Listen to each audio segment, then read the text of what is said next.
Hey, VSauce, it's Michael here. And what if every single person on Earth jumped at the exact same time?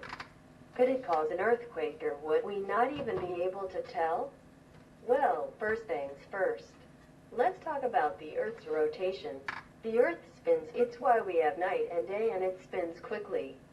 At the equator, the Earth is spinning at more than 1,000 miles per hour. Now a spinning ice skater can speed up by moving mass closer to the center, and the Earth is no different. In fact, if you get down on the ground right now and move your mass closer to Earth's center, technically you will speed up Earth's rotation, making this day shorter. Now, the change that you would make to the Earth's rotation is way smaller than we could even measure.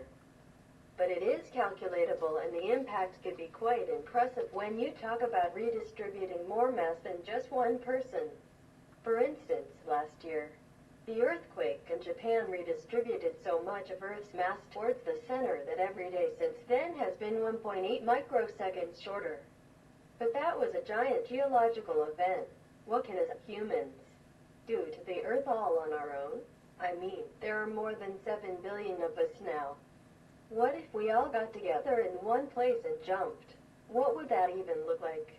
Interestingly, if you took the entire human population of Earth and had them all live in one place with the same density that people living in New York City, you could fit everyone, all of us, into the state of Texas. But that's living, not standing around in a crowd, which is how we would probably want to do the jump. If every single person alive right now on Earth stood shoulder to shoulder, you could fit all of us into the city of Los Angeles. It would be an incredible sight to behold. A mere 500 square miles containing every single person on Earth. Okay, so then we jump. What happens? Unfortunately, not much. I mean, we're all awesome people here on Earth. But our collective mass compared to the mass of the entire Earth, it's like nothing. In fact, physics calculated that if all of us were to get together in one location and all jump 30 centimeters into the air at the exact same time, we would push Earth away from us a tiny amount. Earth would only move away from us about 1/100th of the width of a single hydrogen atom.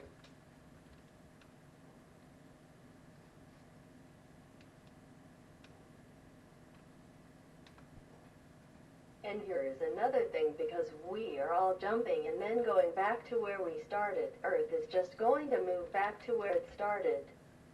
So our big jump won't be able to change Earth's position in space. But come on, 7 billion people all jumping together, that's got to be able to cause some sort of seismic activity, right?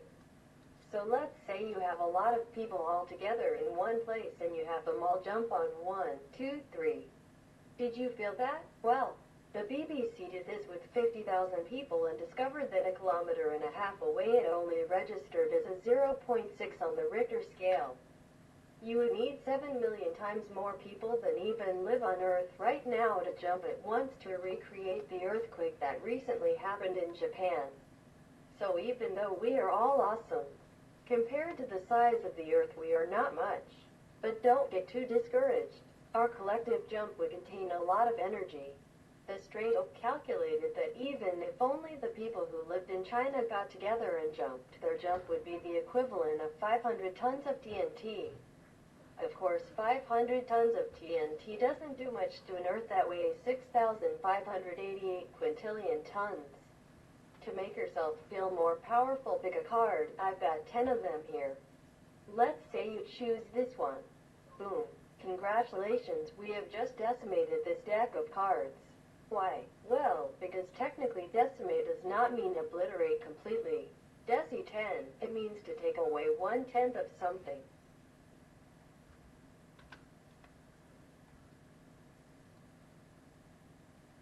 So the next time you take a quiz and they'll do so well on it, you only get 10%. Well, sure, that's an F, but by getting 10% of them right, you decimated that quiz.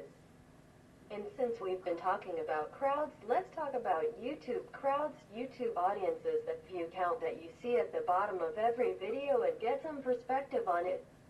We'll begin with Dunbar's number. It's an estimation of the maximum number of people we can have stable social relationships with at a given moment, and it's based on the size of our neocortex. These aren't just acquaintances. These are people you have social contact with, a network where you know how everyone relates to everyone else. And the number is usually given to be somewhere between 100 people and 230 people, which means that when a YouTube video receives more than 230 views from different people, more people have seen that video than you could ever realistically hope to know well at a given moment.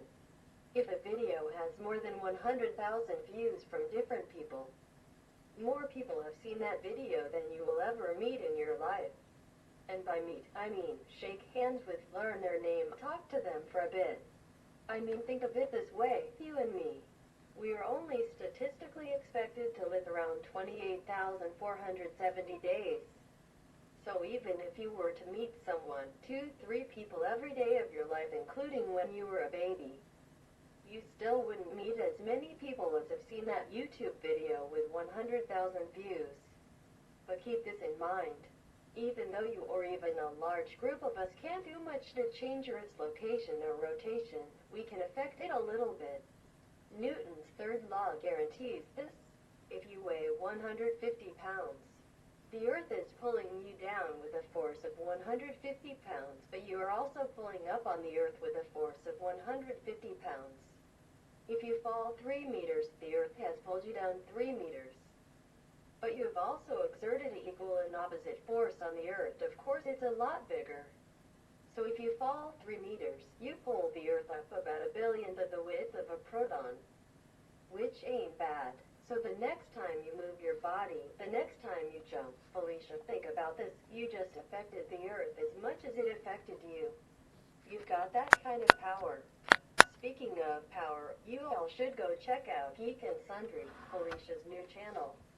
It's one of my new favorite things, and Felicia, as always, Michael Stevens, thanks for watching.